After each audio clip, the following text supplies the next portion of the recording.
Hello and good evening, everyone. Welcome to the Foreign Correspondence Club of Japan. My name is Ilgin Yorulmaz. I'm the second vice president of the club and also a member of the diversity committee. Tonight, we are very honored to have some distinguished photographers, documentarians, all of them women, and all of them having done amazing job for women's issues and also men's issues, of course. The International Women in Photo Association, IWPA, is a French non-profit group that aims to give more visibility to women visual storytellers of all origins and nationalities. And its showcase event is the IWPA Award, which is a photography competition that is followed by exhibitions of the winning entries in major cities around the world. The winners last year were chosen by an international jury from 750 submissions from a record of 95 countries across all continents. The full series of the best photographers and their statements, their interviews, as well as a virtual tour can be seen online at iwpa.fr. FCCJ, like last year, is proud to be one of the host venues for this exhibit. And the exhibition is going on at the club right now between April 4th and May 6th. So please come and visit and see the amazing work by these photographers. We are also pleased tonight to have this panel where we are going to meet some of these awardees in person or online, joining us from all over the world, and talk about their work and about the difficulties they face as women photographers. Some of them are documenting war, injustice, some documenting economic hardship, sexual harassment, oppression, identity, and both natural and man-made crisis. Before we hear from them, I would like our president, Svendrini Kakuchi, to say a couple of words, please. Okay, thanks, Ilgen. Welcome to the Foreign Correspondence Club. I'm really, really happy that the Diversity Committee has come up with this. Women photographers. Just a bit about the Foreign Correspondence Club of Japan. We are here. We are a place where we have foreign journalists living in Japan report about Japan to their organizations around the world. I'm from Sri Lanka, actually, and been in Japan for about 30 years now. And I think me as president and being a female is an attestation that the Foreign Correspondence Club is a very diverse place. The mission of the Foreign Correspondence Club is to encourage free media and support free media. So today's panelists are very important to our mission and our representation in Japan and the world. Thank you, Ilgin, for organizing this. Thank you very much, Drini. Okay, so we are honored to have some of the photographers who are present today. I would like to just begin with Huda Abdulmughni. Yes, I can hear you. Thank you. Huda is a photographer from Kuwait and one of this year's finalists of IWPA Photo Awards. She is reframing the material memories of her childhood with CHD, congenital hip dislocation. Her work, X-ray number 0-10687, explores the story that archival records, X-rays, and doctors' notes so intimately connected to her condition and through photography. Huda, can I just ask you about your work and just tell us a little bit about what prompted you and how did you choose this topic as your entry, please? I'm a portrait photographer, which is the camera is always toward people, not toward me. Just before COVID, I stumbled on some papers at my mom's house of a letter from my dad's friend asking him about me and my meeting with the doctors. And that was early 1970s. That's when I decided, especially during the COVID, I couldn't go out and take pictures, is to turn the camera on myself and go through the documents of archival photos and paper doctor notes that I have. And during this journey, I found out that some of the images, or some of the photos, it brings back memory of a situation that I had at that time because of my symptoms, like the photo of the dancing. I found out at the early age when I was 12, I used to take pictures of this school events. And the reason also because I wasn't able to be part of the events and dance because the teachers doesn't want me. So I was in the background taking pictures of the students. And all these memories came out, and I tried to bring them up in the diptych and triptychs images from this time and from the archive. So, Huda, we're going to try and show some of the images from your portfolio, but this is all general, I think. Can you tell us a little bit about your... Yes, so these are all your family photos, am I correct? Yes, I presume these photos that I was on the right side, on this, when I went to Germany to the clinic, and I spent there for a week by myself. And I still have a vivid memory of that time. And I think this is the pictures of my mom when they picked me up, when we went to the Germany at that age. And this is your, yes, please. Yeah, this is Circle of Life. This is me of attending a wedding at an early age. It was in back of my mind, if I get married, will I be able to have kids? Because it's not clear with the dislocation of the hip. The doctor will not explain exactly what is happening. But this is a circle of life for me, going to a wedding until I got married, and I have two girls. And thank God the two girls they are normal. They don't have the dislocation of the hip. This is a very atmospheric one. The comfort zone is always, I like to be in the back. I don't want to be back on the camera. And it was a challenge to do some self-portraits. And I found out my self-portrait is always in the back of something. I'm not in front of the camera. Okay.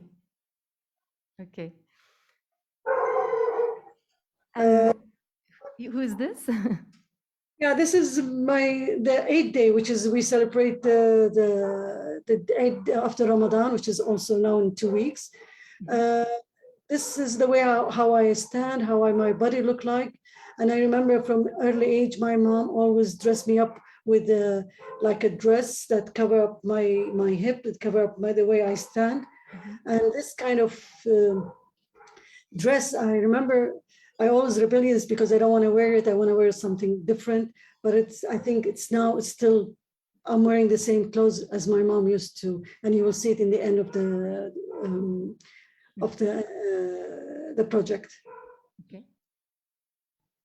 The female ritual is my mom always put henna. My mom has Alzheimer now, and she still loves to put henna on her nails. So I try to replicate the same thing with my hands with the henna, which is when we were young, we used to have a henna in our hand. We close it as a fist, and when you open it in the end of the day, you will have the henna on your hand.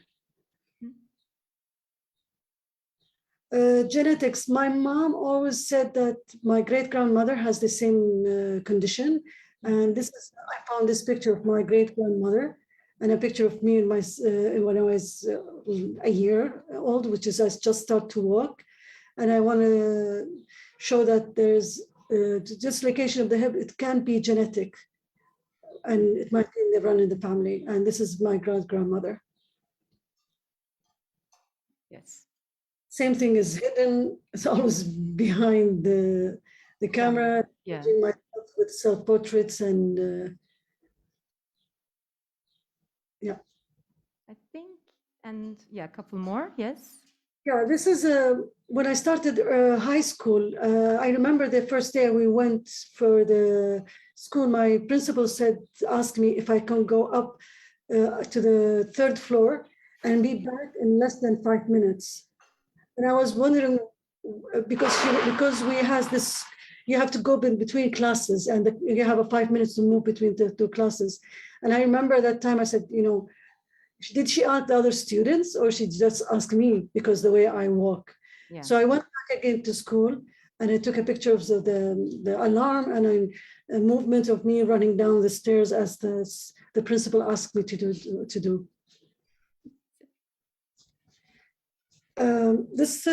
My spine is also I don't have a normal spine, and I did a self-portrait with a light I found out in the floor in my house, and it's replica of the perfect spine. So I did a picture of my spine, which it doesn't show because I cannot show my back, but I tried to replicate how my spine looked like, and the lights on the floor with a perfect spine. Thank you. I think, yes, and this is the name of your portfolio, right? X-ray patient. Yeah. Yeah, this is the photo of the X-ray exactly when I had it in 1967. 67. Mm-hmm. Mm-hmm. That's it. Yes, Huda, thank you so much. I think I'm going to go to the other photographer, but I would like to come back and ask a couple of questions. And our audience here and also online may want to ask a couple of questions, if that's okay with you at the very end. Yes? That will be great. Thank you.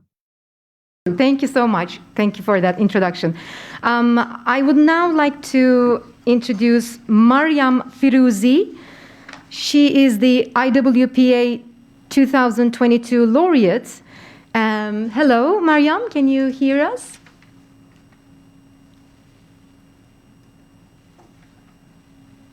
Can you hear us, Maryam? Hello. Hi there, hi. Maryam is an Iranian artist. Yes, I can hear you. Yes, we can hear you, but we can't see you. Can you see us? Okay. Maryam is an Iranian artist from Tehran. Yes, I can see you. Maybe my internet. Oh, here we can see you too. Okay. Oh, you disappeared again. Can you come back? Can you show us your face? Okay.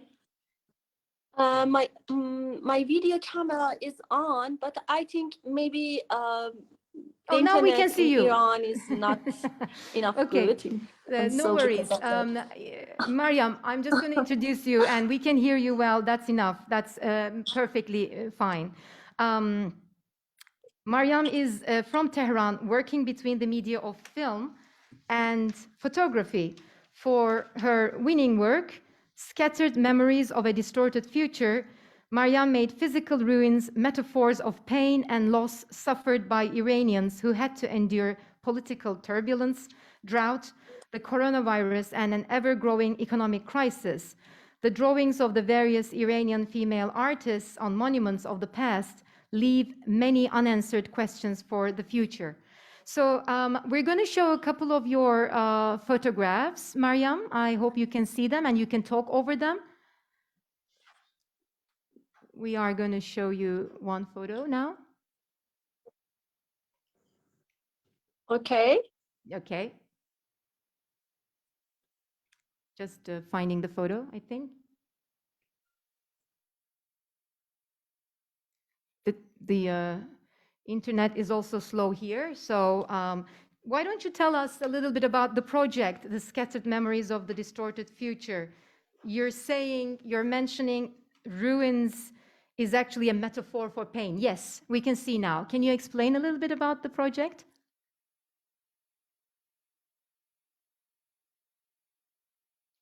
Can you hear us? Okay. Can you hear us, Maryam? So I'm going to talk until we have her back. These works by Maryam Firozi are a reflection about the possibilities of staying human in times of crisis. Since January 2020, Iran has been hit by a series of unfortunate events, and Maryam is asking, how can one continue to stay oneself and continue to grow in these circumstances? She invited female painters to paint to their liking on the surfaces of abandoned places. And these drawings are also questioning the role of creation as healing, hope, inspiration in the midst of atmospheric destruction. After having trained in cinema, Maryam is working now as a photographer, and in 2018, her first series, Reading for Tehran Streets, received the Alfred Fried Peace Award. Her latest short film, The Provisional Death of Bees, has been selected by a dozen film festivals.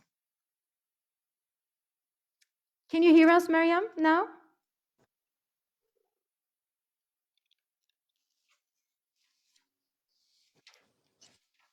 I don't think we have connection right now. It's okay. I'm going to move on to our next photographer and come back to Maryam when she's back. Our next awardee is Maki. I'm going to move on to our next photographer and come back to Maryam when she's back. Our next awardee is Maki Hayashida, and she's here with us. Welcome, Hayashida-san. Hi. Welcome.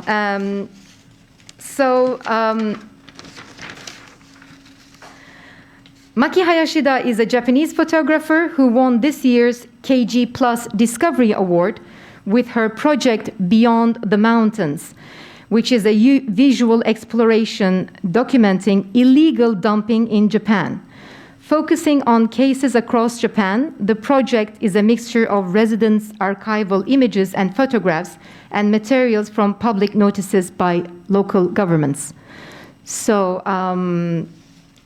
Hayashida-san, if you can talk to us the beginning of this project again, the roots where you got the inspiration from. Yes. My previous project was about Teshima Island. That is the small island in Seto-uchi, Inland Sea. And the island is now more famous for art festival in Japan. But there was a history of illegal dumping in that island. And I didn't know about that history, but I just visited that island to enjoy the art. But once I've been there, I realized that this bad history is what we should know. So I decided to do the project to show that history of illegal dumping in Teshima Island.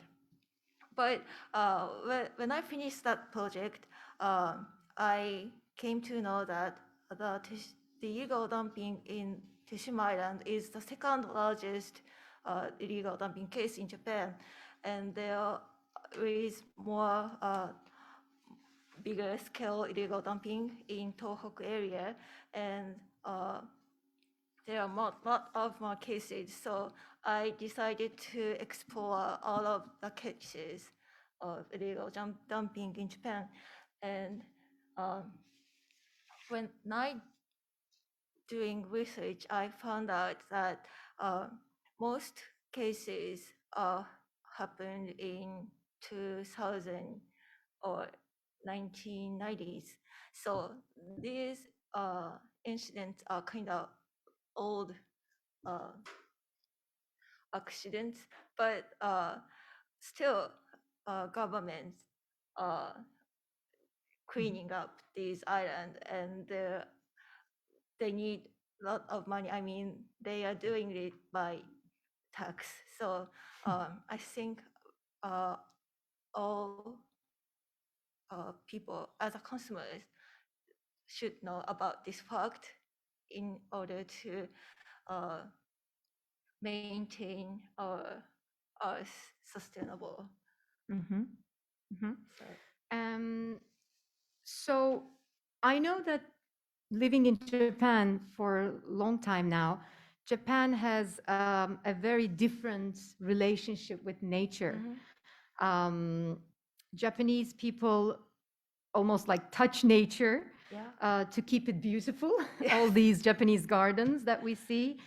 And they like living in, Japanese people like living in human influenced, perhaps, natural environments, almost an ecosystem, perhaps, where human and nature coexist. You're talking about the concept of Satoyama, the landscapes, and Satoumi, seascapes. Can you please tell us a little bit about those concepts and how illegal dumping is destroying these? Okay, Satoyama and Satoumi is the Japanese word for the nature, which is touched by human. So, if nature is not touched by human, it won't be so beautiful. Nature touched by human is much more sustainable and beautiful if human do right way. But for the legal dumping is happening in these places, but most of them are hiding. Hiding. So we don't notice that this nature is real Satoyama, or it is contaminated by waste. So that is one big problem of this issue. So. Would you say then, because your work is recognized now and given an award, is it like a nod to environmental issues in Japan? Do you think Japan is not so much bothered by these issues, environmental issues, until a disaster strikes? Would you agree, or? I don't think. I think many people want to hide this fact.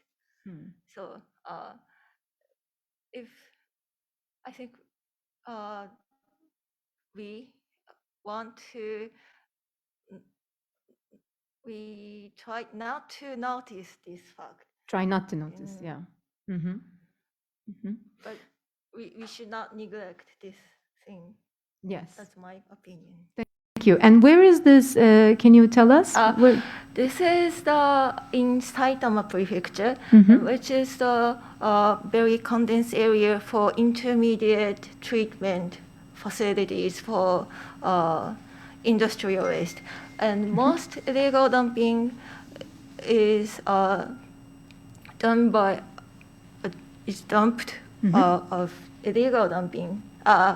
Industrial waste. Yes. And in Japan, waste is classified into industrial waste or other household waste and industrial waste. The industrial waste has to be intermediately treated before going to the last land. Okay, and this is that picture. Thank you. Thank you very much. And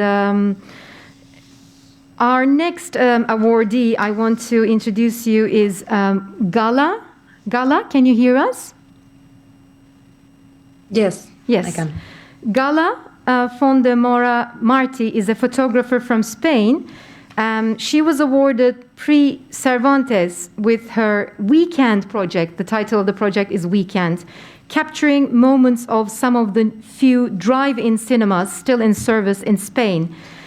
It focuses on the special atmosphere of this drive-in cinema microcosm, the intimacy created inside the car, the connection between an individual and the screen, and as well as the unique landscape of these places.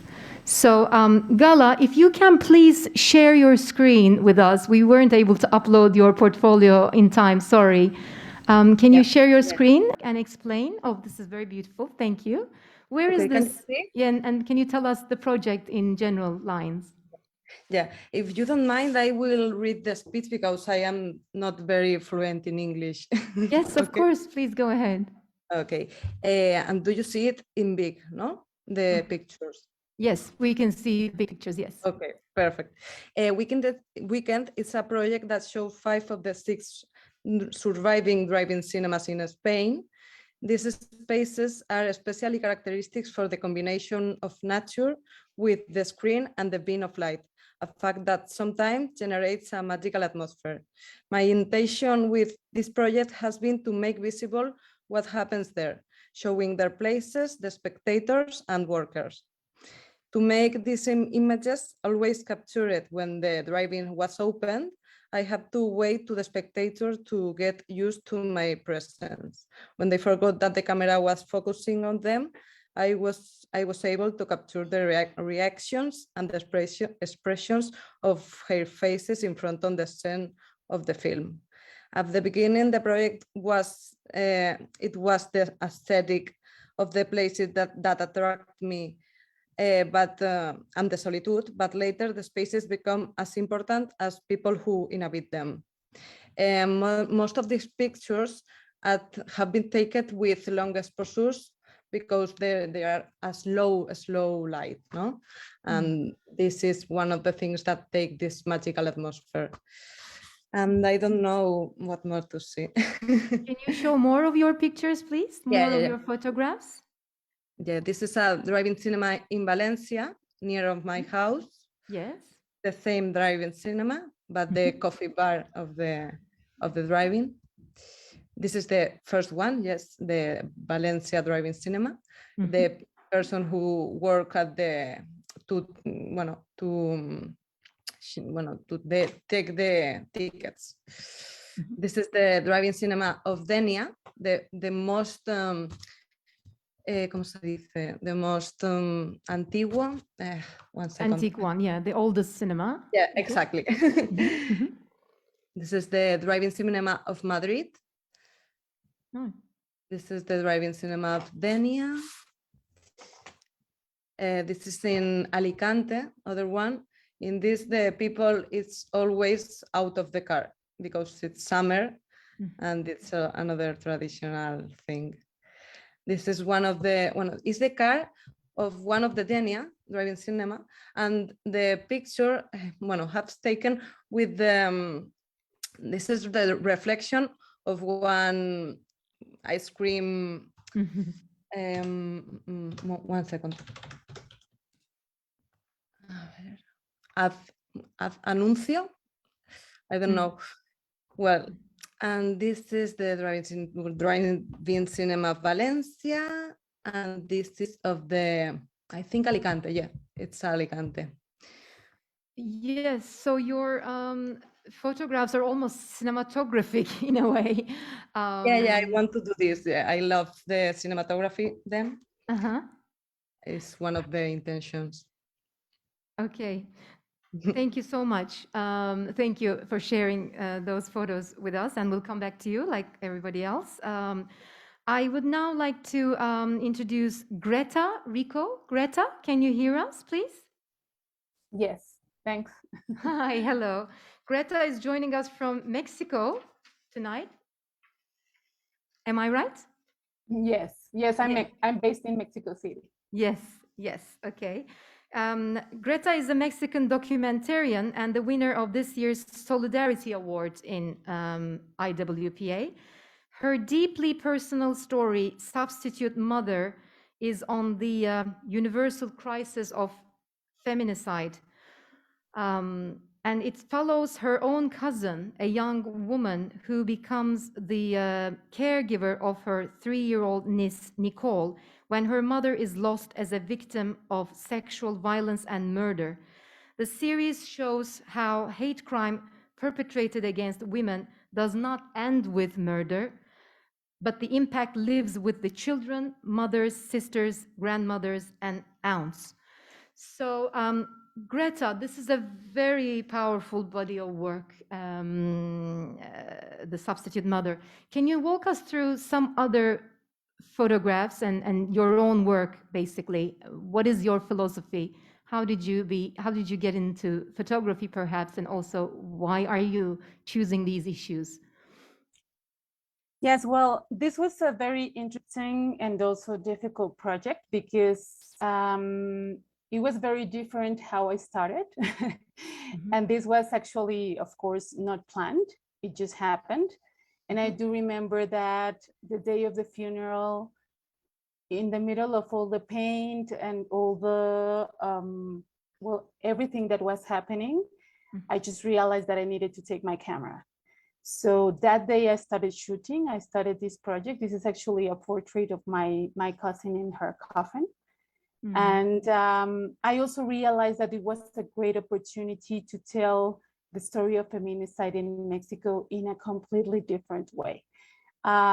Since 1990s, there has been a lot of photography and also photojournalist and photo documentary projects about feminicide in Mexico. And there has always been projects that actually talk about the women that are murdered, which is a very, very important topic that we need to talk about and that we need to create awareness.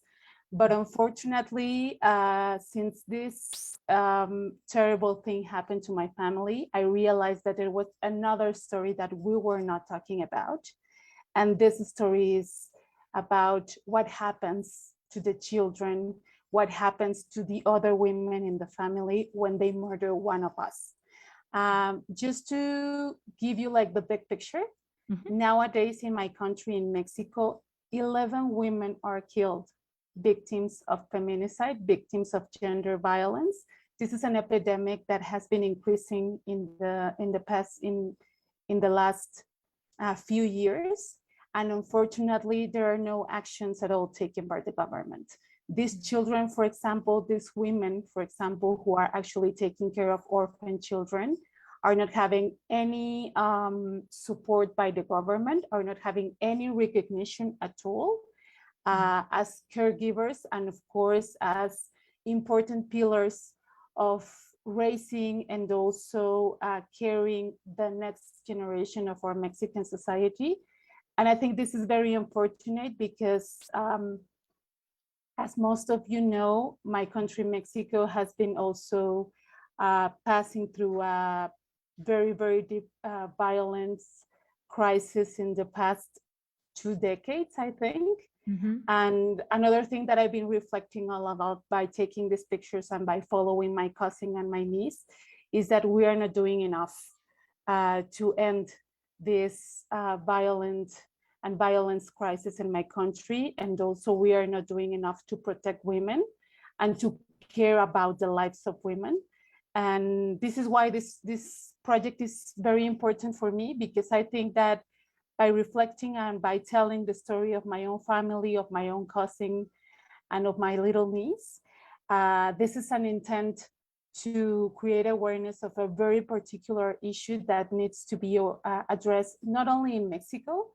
And this is why I'm also very grateful with the IWPA that thanks to this award, I've been having the opportunity of create awareness internationally of a very important topic that we need to be conscious of. Thank you. Thank you very much, Greta. And again, very powerful body of work. Thank you very much. I would next like to introduce Ana Elisa Sotelo. Ana, can you hear me? Hi. Yes, I can hear you. Thank you. Ana is an IWPA special mentionee. She documented a group of women swimmers that formed during the pandemic in her native Lima, Peru.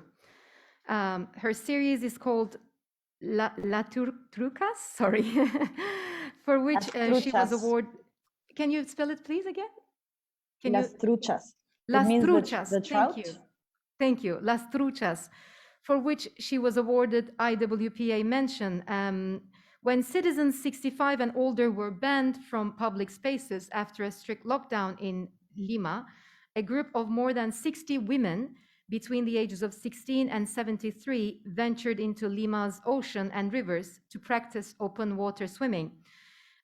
This project is an ode to these women's collective will to thrive and the connection they formed with each other in times of individuality and reclusiveness during COVID. So Anna, you are one of the La Truchas, is that right? You are actually a swimmer yourself. Yes, I am a trucha means trout. Mhm. So yeah, I am a trucha. So how did you come across these women? And what were the conversations that were going on when you were swimming? I'm just so curious to know. So I had been swimming with women from this group for about 5 years in Lima, and a lot of it was when it started. So it wasn't officially a group. Like some of us would swim in different beaches of Lima. But I guess when this started, a lot of it, nobody had seen anybody, and it was just very exciting to, like, you would be first out in the ocean in water, and then you would be swimming, and then you would be asking, so how has your pandemic been going, or what have you been doing? And mostly this was an opportunity to get together as a group in a way that wasn't allowed, or was kind of taboo in Lima to get together. Everybody was very afraid. I think there was just like a general sentiment of isolation, and that the other person is dangerous, and that getting together is kind of not what we're supposed to be doing. And so this was kind of the opposite sentiment, and in water, which was also very healing at the same time as adventurous, and kind of just giving everybody a different way of experiencing the city that we were all experiencing at the same time. There is one photograph there, and we have that also here at FCCJ exhibition. Ida Davis, can you tell us about Ida? Yeah. So this is actually Aida's daughter, but Aida is the oldest member of the Las Truchas, and she's an Olympic swimmer, and she's just a very beautiful woman inside and out, and just always smiling, always very fresh, and kind of an inspiration to the group. And I particularly like to photograph her because she's always just very naturally beautiful, and feeling extremely comfortable in water. Yes, that's her. Yeah, so this is Aida. Mm-hmm. And this, yes, the other photograph. Oh, there's another one that you guys have. I think the one that's exhibited now is of her birthday, the one that she's on the boat. Mm-hmm. So the story with that is during this time, like after the 100 days in Lima, you're not allowed, like, it became kind of a bit taboo to see older people, because the government had a very strict campaign to protect elder people from getting sick. So when she turned 73, we kind of surprised her. Her daughter had her go inside a boat. Oh, I think the photo isn't in here, but you can see it in the website. And we all just gathered around her in the boat, and it was just a way of celebrating her in the water, because in land you couldn't.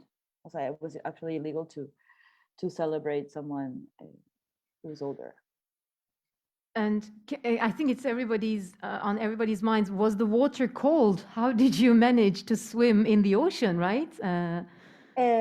Yeah, it's very cold, but we wear wetsuits, and it's also once you're doing exercise, and it feels very nice once you get used to it. And I think it also shocks your system in a very positive and necessary way.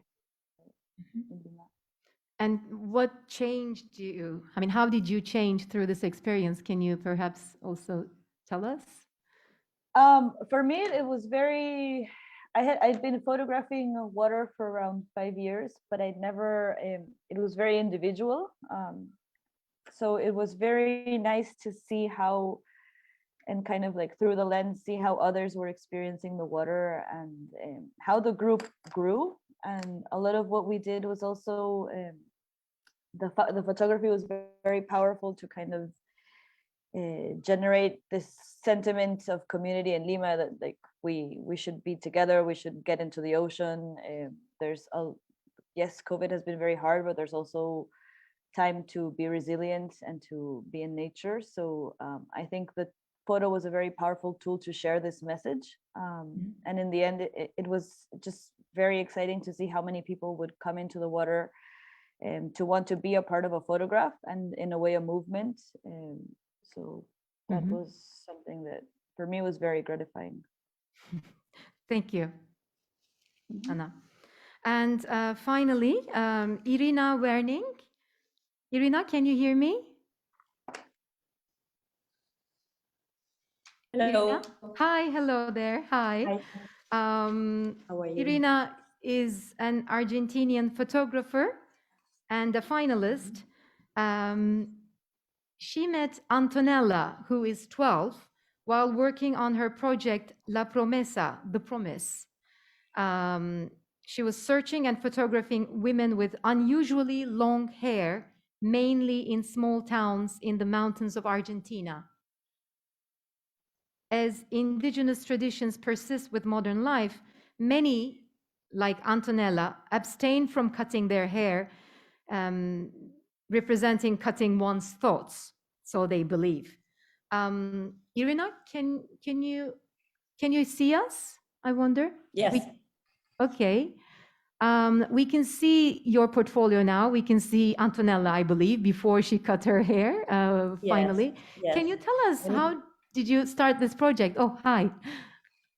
So I met Antonella 4 years ago in the context of a long-term project I've been working on since 2006 for 17 years about women with long hair in Argentina and South America in general, but mainly in Argentina. This has to do, like, women have longer hair than in Western countries, and this is because of the indigenous roots that South America has. So in indigenous communities, people believe that cutting their hair is cutting their ideas. And this is part of culture that one passes from generation to generation.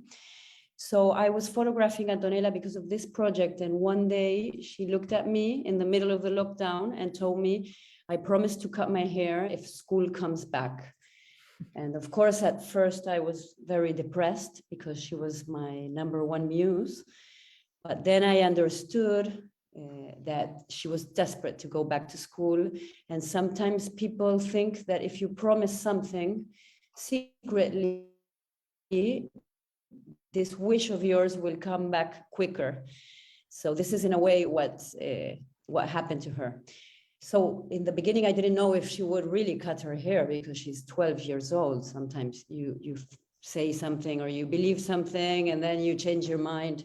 But she was very focused, and I saw how much it hurt that the schools were closed for such a long time in South America. And then when the schools reopened, the day arrived and we cut her hair with her family. Of course, that her mother and me cried, but she just like moved her head like this, and then she just passed on to the next thing, like any 12-year-old, and didn't look back since. Now she's happily at school, and I really hope that schools can become places that are very strong and resilient and never close, even if there's a pandemic, a war, can adapt and find a way to continue the education for our kids, because it's a very important thing, and something that determines the future of the world, basically. And we can see her now, her haircuts. That's yes. Amazing. The transformation is just incredible. Yes, now she's 13. So she changed so much in a few months, because with the short hair and starting to be a teenager, it's really a big change. So is this superstition very strong among the Argentinian indigenous people? Well, it's one of those things that is part of culture and kind of invisible. Like people don't talk about it, but you see that they pass it from generation to generation. By the mother looks after the hair of the daughter, braids the hair, convinces the daughter not to cut it, and the grandfather also looks after the hair. So it's one of those things. In indigenous communities, there is no written history; it's oral, and also by family, bonding. So there's nothing really written about this, but because I've been photographing this for so many years and interviewing elder people in communities, I kind of found out that this is one of the reasons, but it's one of those invisible things really that are part of culture of South America. Mm-hmm. I just want to mention you're also famous for your other project some years ago, Back to the Future. We don't have pictures here, I'm afraid. This is not part of IWPA. But can you quickly, please, say what this project is and how it became so viral a couple of years ago? This project I started in 2010, and I would recreate an old picture, making the same outfits and taking the person back to the same place or recreating the place with the same lighting and directing the person to do exactly the same. So yes, this project became viral, and I shot like 600 pictures in 80 countries. This, of course, was before I had children, so I could work almost 20 hours a day. And it was a very fun project because each picture in different countries was a different world that I would go into, and a different story. And I learned a lot about people with this project. Yes, okay, check it out on internet, please. Now, thank you all of you for introducing your work. We're going to continue with some comments and questions and answers, but before that, if I may ask each one of you a quick question, and please answer very shortly if you can. Maybe I'll go in reverse order this time. Irina, you already talked about it, but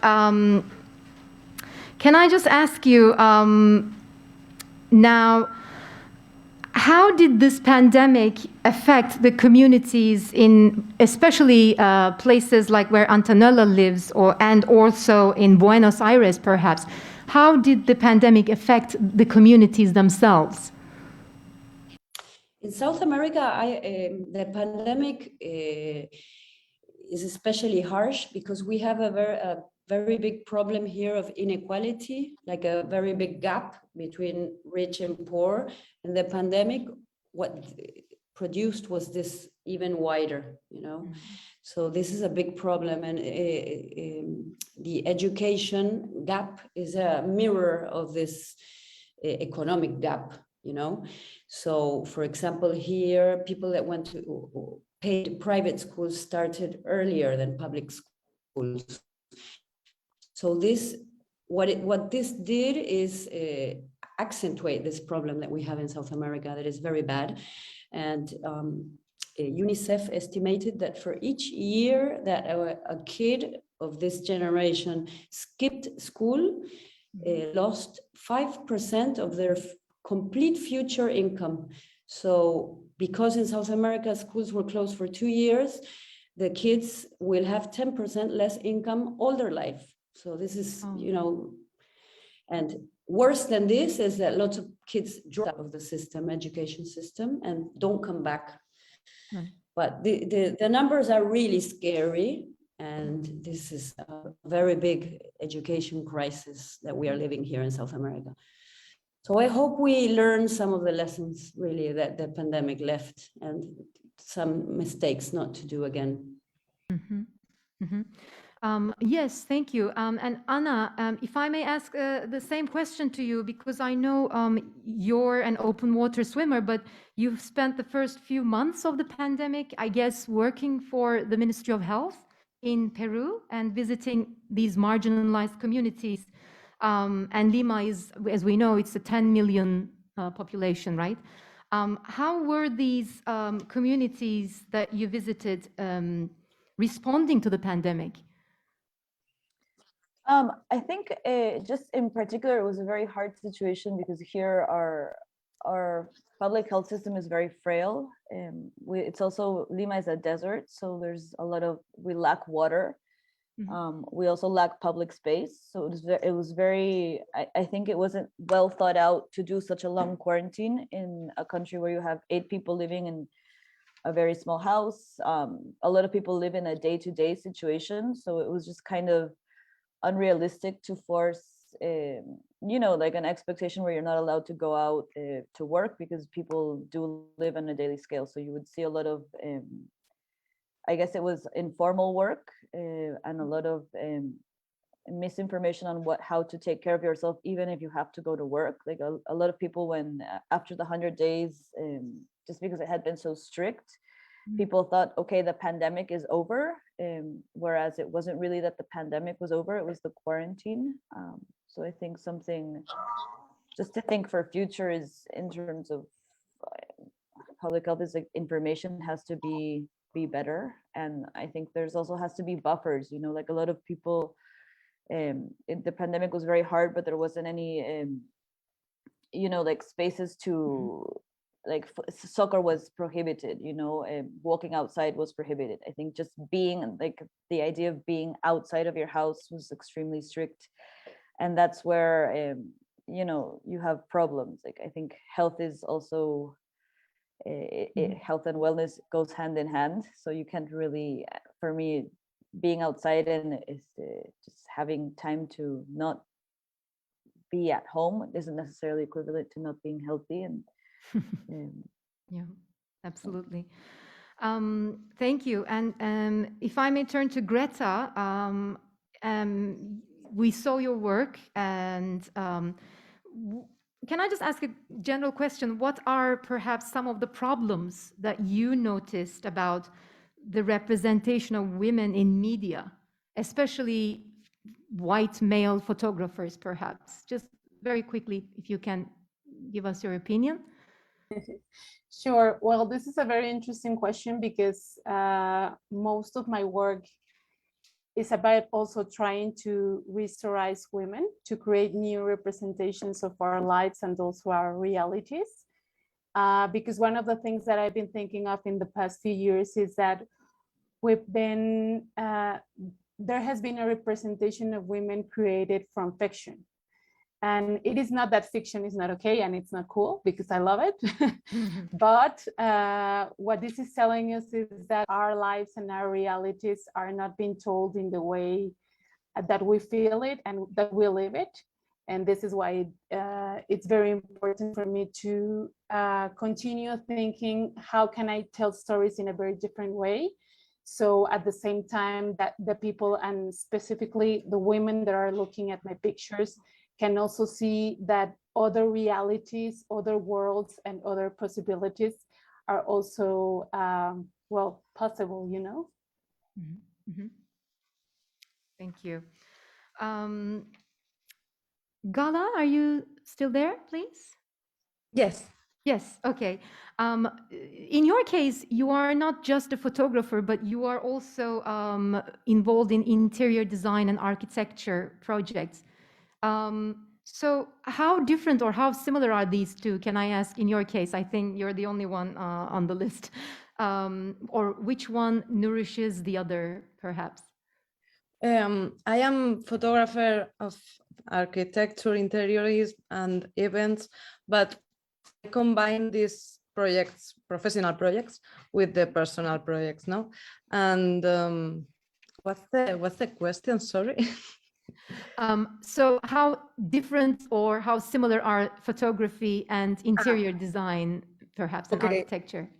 Okay, the similar, I think it's the spaces. No, I love to take pictures of the spaces, but in the personal projects, I can go to the part what I prefer to take. No, I have more liberty, bueno, libertad, more freedom, no, in this project.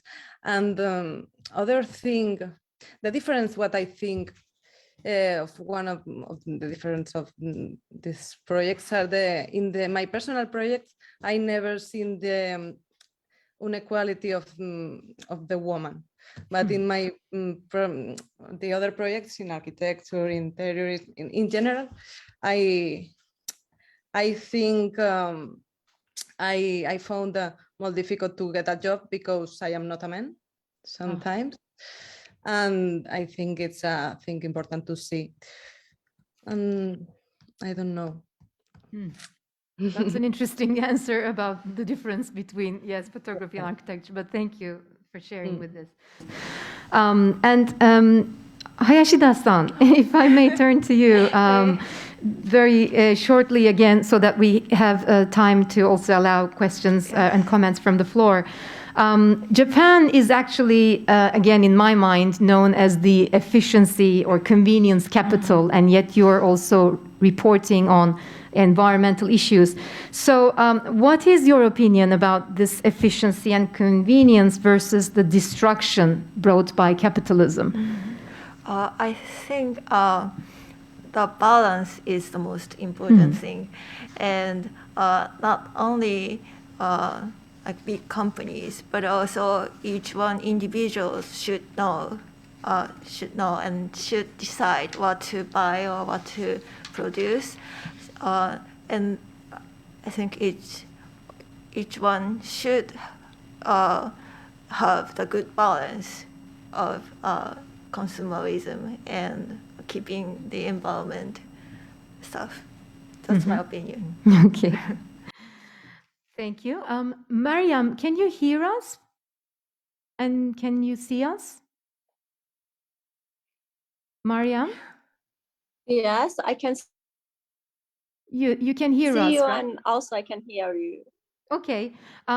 Sorry, we were cut off a little bit at the beginning, I have but you. Yeah, I can hear you. great. I just want to ask you, you said in an interview, I believe, a Middle Eastern woman has to break countless barriers to become an artist. Can you, very shortly, can you talk about the barriers that you yourself have experienced?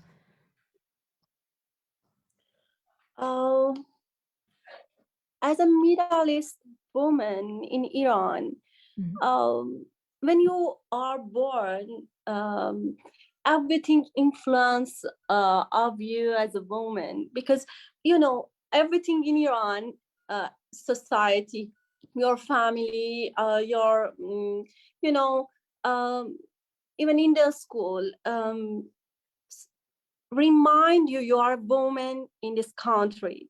And so this is our problem in Iran. From childhood until you become an adult, all the time you have to prove yourself. As someone, you can do everything that men can do, but you all the time fight for it. And so because of it, I think living in Middle East for women has different challenges.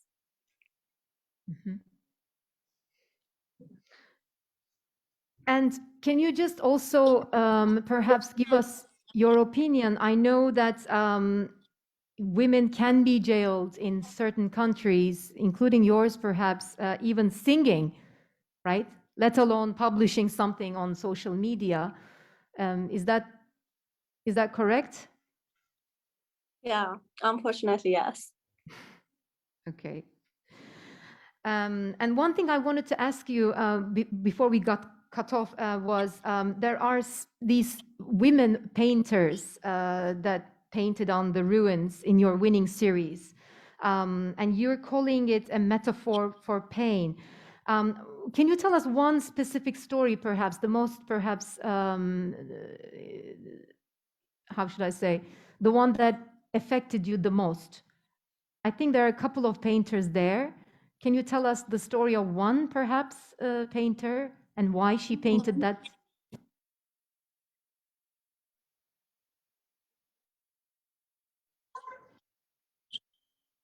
Can you hear? Yeah. It's a difficult question because, you know, the whole project affected on me. Mm-hmm. The whole project, all of these women, I think, yeah, has individual story, but all of our experience, me and the painters, and also me as artists, as women artists in Iran, have the same story, I think, because you know, when we talked with each other during the project, and when they say when we say our story, I found all of the story were same, because the process for being an artist in Iran, especially about women, is same. And so I think all of the story affected on me, because these women are generation. I choose the same generation artists because I want to find myself with their story. Thank you. And Huda, if I may come to you lastly, but not least, quickly, can I just ask you about, Maryam talked about Iran, your country, Kuwait. It's actually a progressive country compared to other Gulf nations, or used to be. Now, recently, we hear a lot of these religiously motivated decisions that's changing this image of Kuwait. How do women's rights advocates see the situation in Kuwait, especially this oppression of women, their personal freedom, in the name of conserving the Arab heritage? Actually, the women in Kuwait are really strong since the late 50s and early 60s, and they're still strong women. And even with what's happening, we don't do whatever the Islamics wants. There's still a woman is very strong, doing what she will have to do. We don't take anything for granted. And as I myself also, I've been raised with a family who supported my photography.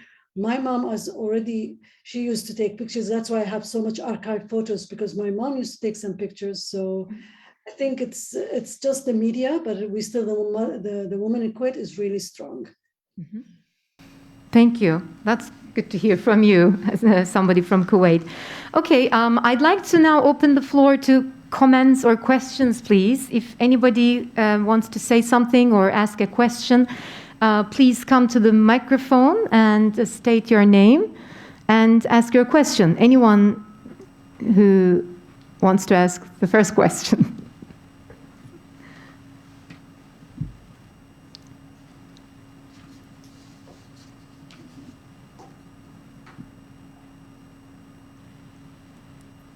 Anyone on the floor?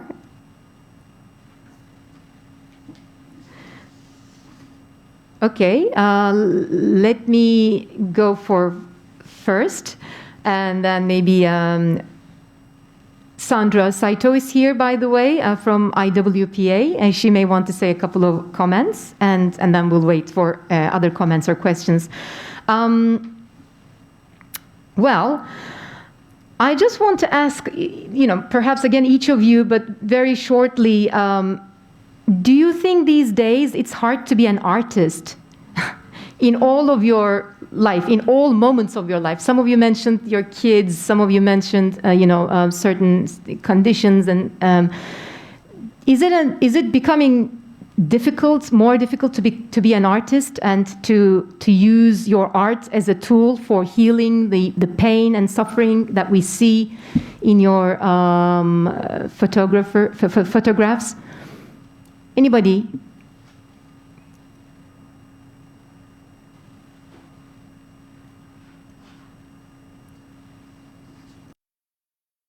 Well, Huda? maybe I can start. Yes, of course. Please go ahead. Well, Go ahead, in my case, I'm not a mom, but I'm a woman in a very violent and misogynist country as Mexico. As I said, 11 women are killed in here, victims of gender violence. And I think, yes, it is difficult to be a woman artist, for example, in my country. But also in my case, I am a freelance photographer, and I don't know the rest of the women in this panel, but I think that it was a very cruel reality to live in times of a pandemic and realize that if everything stops, when you're a freelancer, also your income will stop, and also most of the opportunities will also just go. So it was a very difficult time to be working as a photographer, or maybe also as a journalist, because well, because of the global situation, some of the things that we were like kind of forced to do was work that we were not commonly doing. Or I think that also the pandemic forced us to, for example, accept lower rates for our work, or maybe accept contracts that we were not accepting in the past, because we were having like some other opportunities and some other income. And 2 years ago, we were like, okay, this is very bad pay, but it's everything that I have. So, okay, I will take it. Okay, I will do it. And it is not a secret that especially for women photographers, the rates in the industry and the opportunities in the industry are lower. So I think it was kind of a regression. For example, you can also check the statistics that Women Photograph has been collecting from international media all around the world. And according to the UN goals for 2030, we are far, far, far away from getting to gender equality in the photography industry, not only in the United States, but around the world. So yes, I think it's harsh. We are doing the best we can. We are doing not only the best we can, but we're also organizing ourselves as women photographers to create new initiatives and to push our work forward. But yes, it's difficult. So something I wanted to piggyback a little bit about what Greta said. Something I found particularly challenging, not only in the pandemic, but a lot of the times if you have a specific artistic aesthetic, we do a lot of work for hire. And for me, for example, something that was very challenging is the beginning of my pandemic. My work for hire was just basically the quote was, you have to show a very harsh reality, and you have to make sure that everybody looks very separated and show like the intenseness of this. And then I think we have to balance that out with personal projects. Like Las Truchas was, I think, quite the opposite. It was very personal. And it was just very about freedom and connection, and just basically everything that we were not supposed to be doing and photographing for public. So I think you have to, at least for me, it's important as an artist to make a balance between what is your work for hire and what you have to do, and also don't stop creating for what you really want to put out there.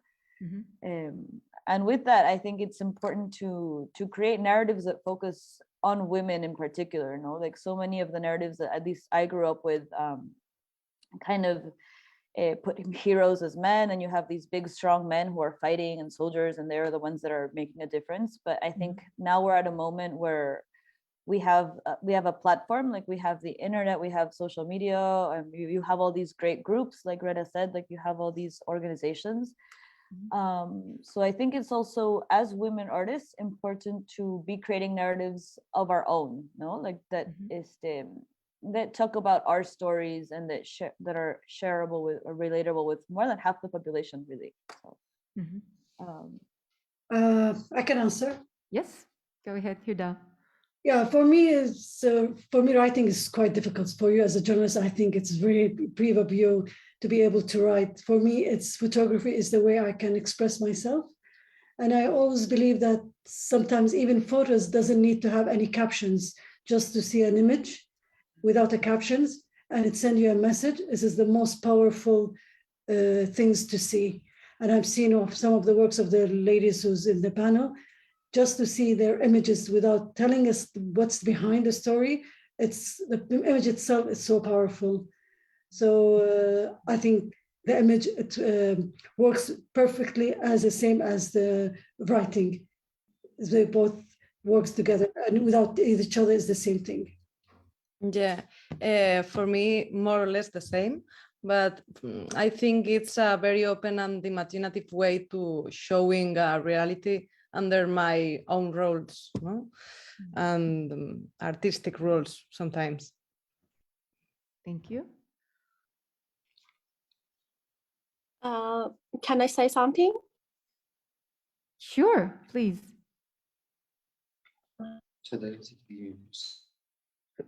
Who is that?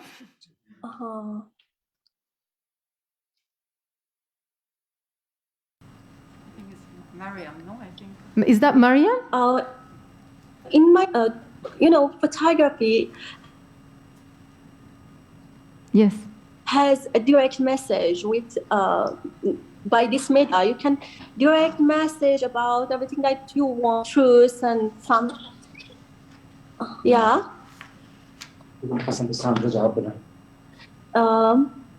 I want to answer the Sandra question, can I?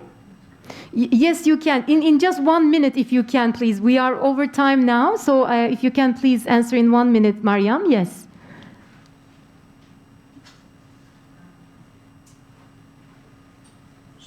You're answering why the photography is important for you, why you chose photography, right? Okay. Maryam, I'm going to leave it here, but I'd love to hear from you and keep in touch. Thank you to all our panelists, Huda, Maryam, Maki, Gala, Greta, Elisa, and Irina for today. And thank you, all of you, for your attention, everyone. I now declare this panel closed.